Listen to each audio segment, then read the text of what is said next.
Hi there, how are you? I'm gonna give you 15 ways you can raise money for your business. In this video, I put together a pretty awesome list, and just in case you want even more ways to raise money, I have another YouTube video where I actually show you 50 ways you can make money online. So if raising money doesn't work for you, you can actually watch the video on making money online so you can put it towards your business or whatever else you want. You can see the URL here. And if you don't want to type out the URL, I'll have this URL to the other video in the description of this video in YouTube. So you basically have two ways to get to that video. And so without further ado, let's get to the fundraising strategies. So the first one is loans. And this is in no particular order because we'll get to 15 of them. Loans are risky. They are not widely recommended. And they're actually, luckily for many people, harder to get than it would seem. Because you can get a personal loan possibly if you have a good credit.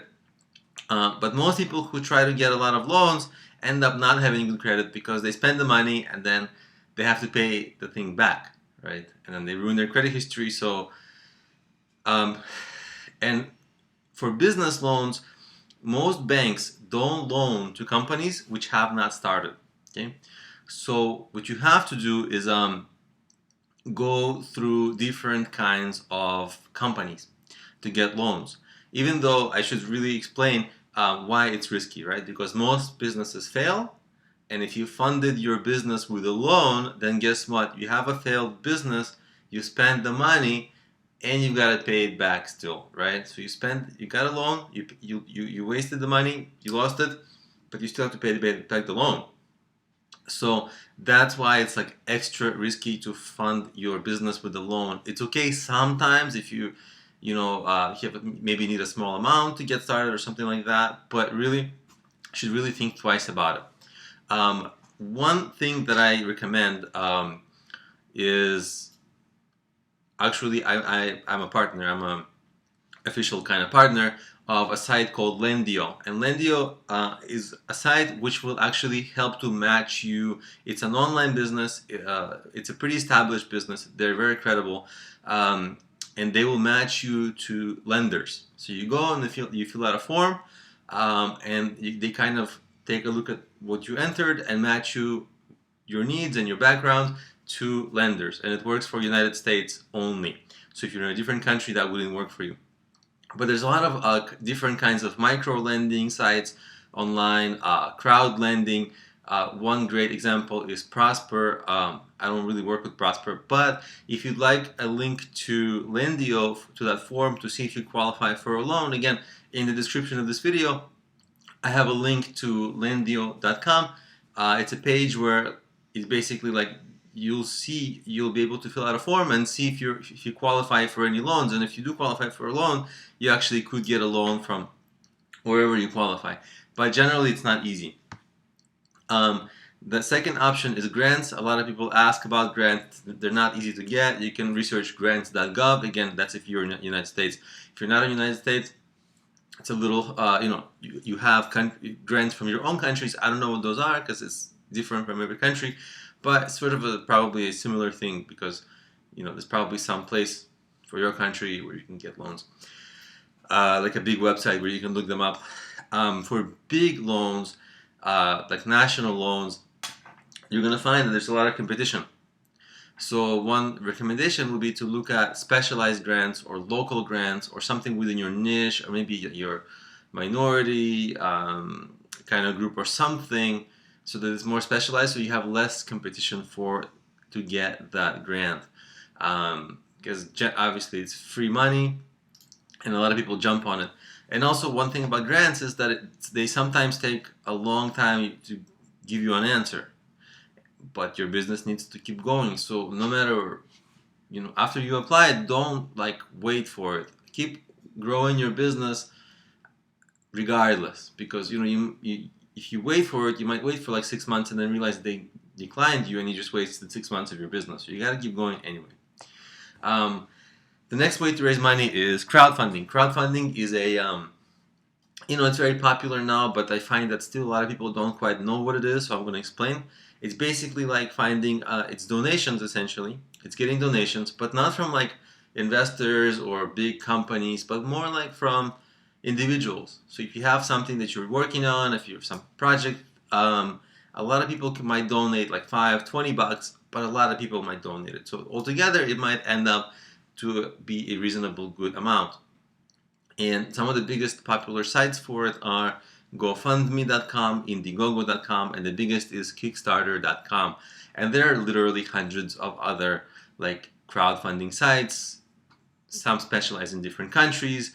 And by the way, crowdfunding is a very new concept, and there's different laws for it in different countries. Some countries don't even have laws for it yet, and the laws keep changing. So you got to kind of keep on top of it, read up. One thing that happens is, again, it's free money, right? Donations. So of course people will all jump on it, and competition is immediately high.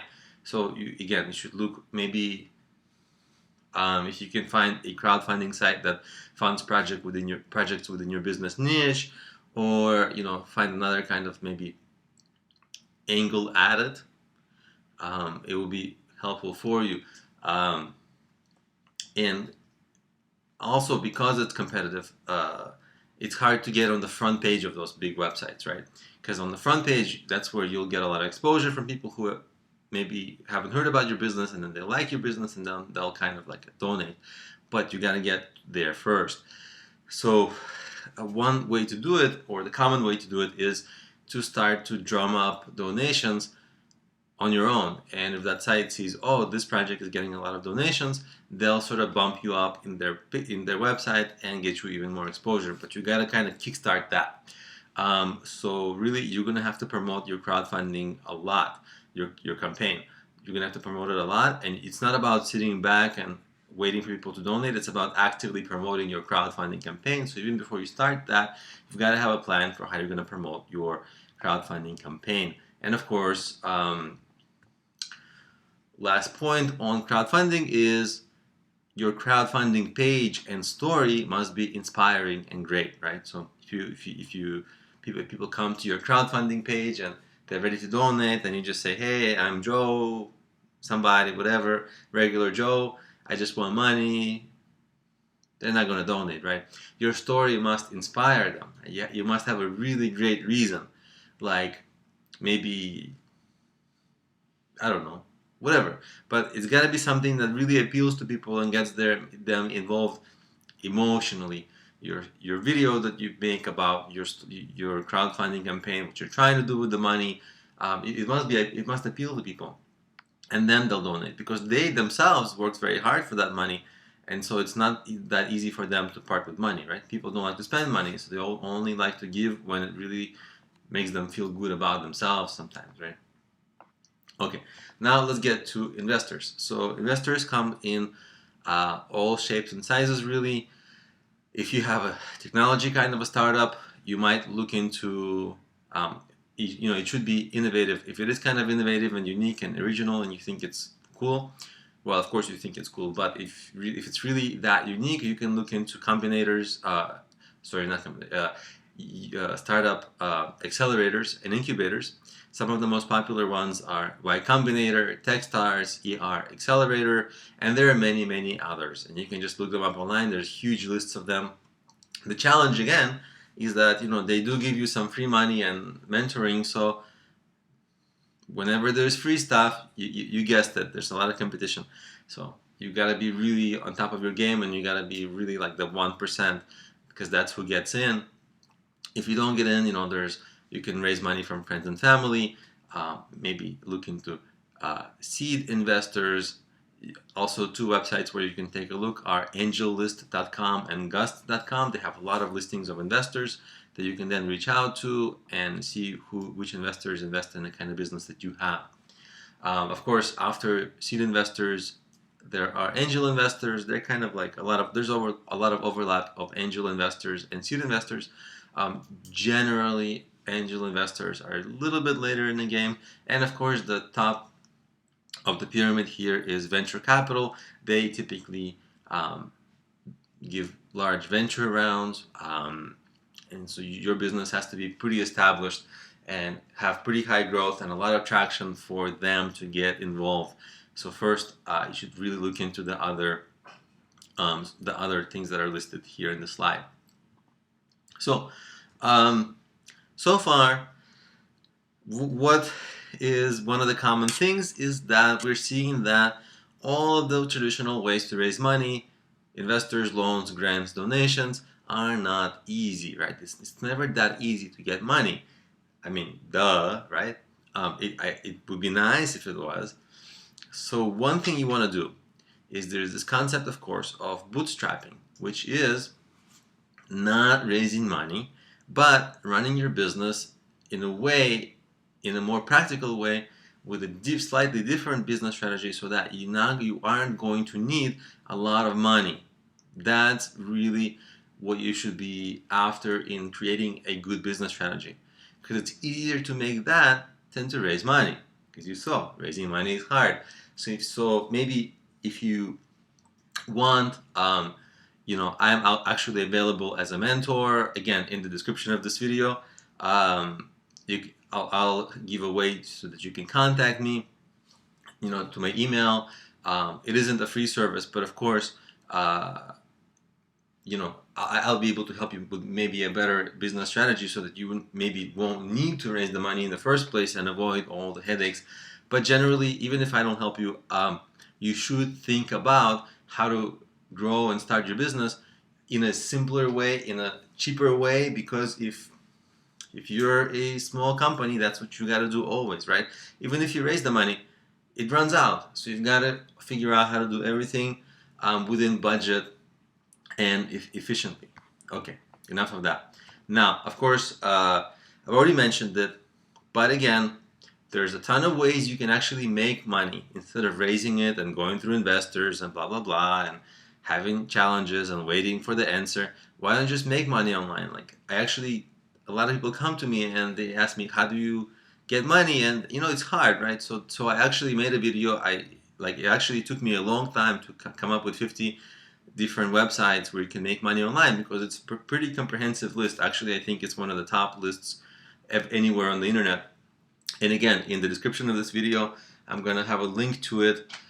I also had an earlier slide with a direct URL to it. It's basically a video. It's free to watch. It's for you to maybe find ways that make sense for you to make money online, so that you can fund your business from that. Okay? If you don't want to make money online, of course, the next strategies are you could just get part-time or full-time work. It's not bad, especially if you can get jobs within your industry, because then you'll be getting paid to learn more about your industry, make contacts in your industry, things like that. So, and of course, it's not sexy. You'd rather raise money from investors, but investors are hard. So sometimes getting just a job or making money online is more of a sure way to get money as a reward for the time that you spent. So I wouldn't really neglect it. In fact, I myself, started my businesses with the money that I made from simply working. So this is actually something that it works. It's very solid. Okay. Now let's get to more ways to generate cash. Of course, your existing business can immediately start to make you money. Now, here's a few ways. You can put ads on your products or whatever. Ads don't make a lot of money, but at least they can give you a nice little trickle. You can sell things as a part of your company, right? Sell products. You can sell services. You can basically start to run your business quicker and focus on revenue to fund your operations. You can also create digital goods. I'll talk a little bit about that later in the video. But essentially, sometimes if your business is in some niche, you can create maybe a book, some videos, online course, maybe around that topic, so that you can, get a little bit of extra exposure through those things, but also make money. Additionally, if you have clients who need something maybe, and you don't necessarily sell that thing, you can become an affiliate reseller of other companies' products. Depending on what your company is, it might be an online thing, an offline thing, but you can become an affiliate reseller of other people's products if you don't already have your own that you might sell. Of course, if it's something people that you come in contact need. And then, of course, regardless, you'll have to get traffic for your business, right? On the web or however. So work on that, because traffic can be monetized, but you've got to get the traffic, right?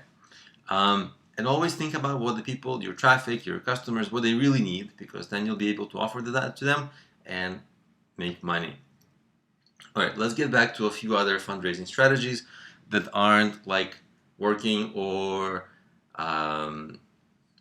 revenue from the business, right? One interesting thing is there's this really awesome kind of smart strategy, is it to raise money from people who might be customers later. So let's say you're building a product, it's maybe like a complicated website or something, right?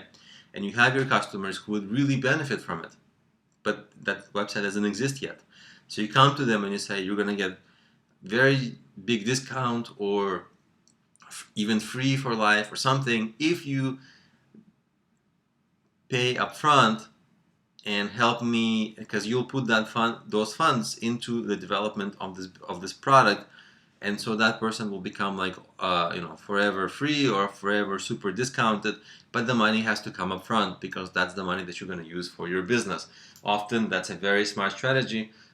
It's also a good way to get feedback on your product, to see if the people who might want to who you think are going to be potential clients, whether they actually are going to be good potential clients, right? Are they eager about it? Okay.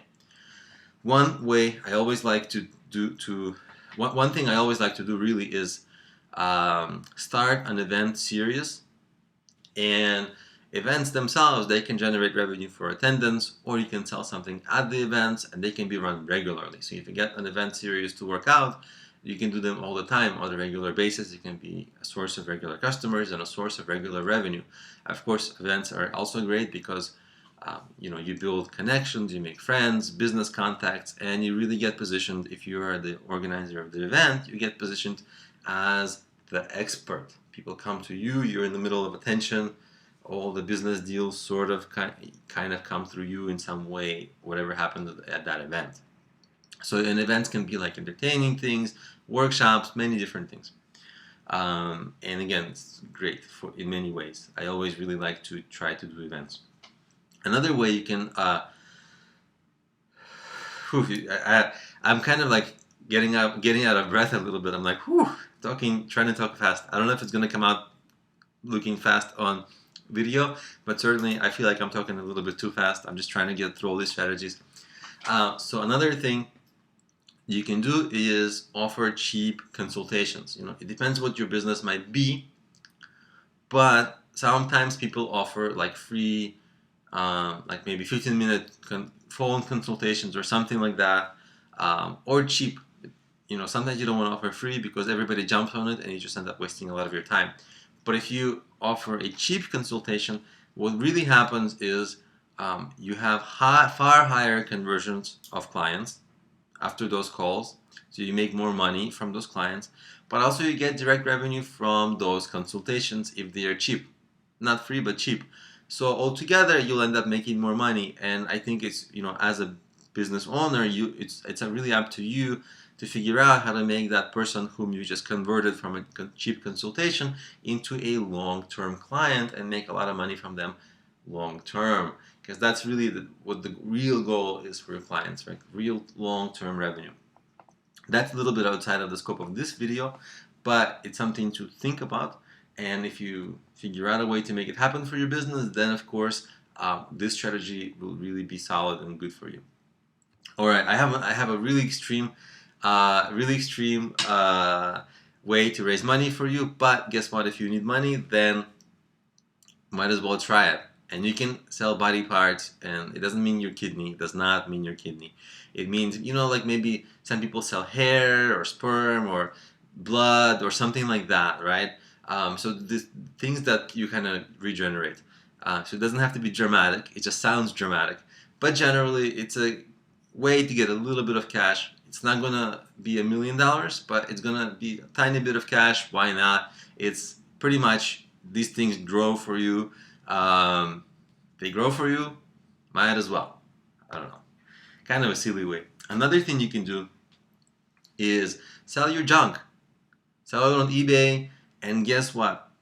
After you're done selling your junk and you start being comfortable selling on eBay, you can find vintage items.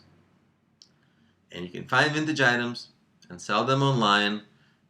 And if you find them like at garage sales or like local sales or wherever, buy them and sell them online for a higher price. And it's a little bit of another little bit of a cash cow for you, you know. And so you might be able to generate a little bit of money towards your business this way. Now, okay, here's another thing that I did for my business that ended up really working out. So there are these information products, right? And again, these are things that they will make money for you, but they'll also work for you to bring you clients. So they are like double good. So let's say like you're in some business, I don't know, whatever.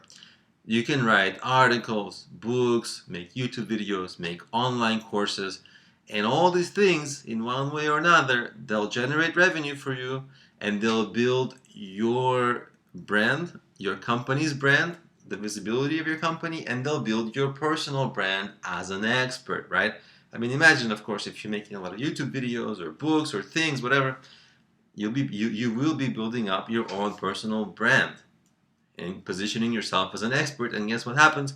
People see you more, they respect you more, they see that you know what you're talking about, and they're going to be far more likely to do business with you. So this is a really actually a good marketing strategy and a branding strategy, and you're going to get cash. You're going to make some extra money. Same thing. The previous point was about creating products, books, YouTubes, whatever. Not books, YouTubes, but book, YouTube, courses, things like that. This point is about not products, but services, right? So freelancing. And you can do the same thing. Go on elance.com, odesk.com, fiverr.com even, and you can kind of post services that you can do for people. By the way, this can be lead gen for your company, and this can be immediate money for you to fund your company, right? So it's one of those double good things where you get clients for your company and you get immediate revenue, right? It's kind of like actually getting funding but also growing your business, which is in direct contrast, by the way, to getting in, looking for investors, looking for grants, looking for loans, because those things, that's not related to your actual business. That's just paperwork or meetings that are totally unrelated, right? With these strategies where you kind of hustle more, well, guess what? You're building up your brand, you're building up your personal brand, business brand, getting customers, getting revenue. All those things are happening, and it's all sort of pushing your business forward, making it better and better. So it's almost a no-brainer. Of course, it depends on how much money you need to raise, which is, by the way, another point that's important to make. How much money do you need to raise? That's actually probably what we should have talked about in the very beginning. But I just wanted to give you all the strategies first. So quickly, let me tell you how to think about, how to count how much money you actually need to raise. You need to project, you need to sort of write down, and this is going to be crude because it's very quick, in a way that I'm going to explain to you is very quick, but you basically need to write down all the money that's coming out of your business, all the places it's going, and all the places where money is coming in, right? And you need to add that and then project it over like maybe 6 or 12 months, right? And really what you need to do is figure out what milestone your business needs to get to. Is it like a website, or is it like 10,000 customers? What's the right milestone for you? And then you should project how long it's going to take to that milestone. And then you multiply, like let's say it takes 8 months to get to that milestone. Well, you multiply your monthly burn by the 8 months, and you kind of add some on top. Give yourself an extra breathing room, because nothing really happens as fast as you want it to happen. But that's essentially the very rough sketch of how to come up with how much money you need to raise. Because if you talk to investors and they ask you how much money you need to raise, and you'll say as much money as you can give me, that's not a professional, respectable answer. They'll expect a figure, and that's how you give them a figure. That's how you come up with a figure. So anyway, try these strategies. I would also, invite you to watch the other video, which is about 50 ways to make money online. I also have tutorials on how to make money in different ways, and I'll also link to them, like specific ways. I'll also link to them in the description of this video, so you'll have a lot of free tutorials on YouTube that you can watch. And of course, if you need extra coaching, maybe have a conversation about your business in a personalized way, I'll also have my email in the description of this video, so that you can, if you'd like to, reach out to me. It isn't free, but of course it will be far more helpful because it's individual help. And of course, comment on this video. Sometimes I do my best at, if you have questions that I can answer, post them in the description, post them in the YouTube comments. I'll answer as best I can, and I'll help you that way. So there's a lot of ways I can try to help. I give you a lot of free stuff, like answering questions in the comments and more YouTube videos, and of course, some premium things. I do charge, like my coaching, and I'll also I have actually a really good course online on how to start a business, which of course, if you need to raise money, you're starting a business. And I have a very solid course on that, which could help you, especially if you're a first-time entrepreneur. And again, I'll link to that in the description of this video as well. So that's a lot of resources for you. You can really go pretty far with them. And I'll leave you with that. So thank you for watching. I hope this was helpful and enjoyable for you. And good luck.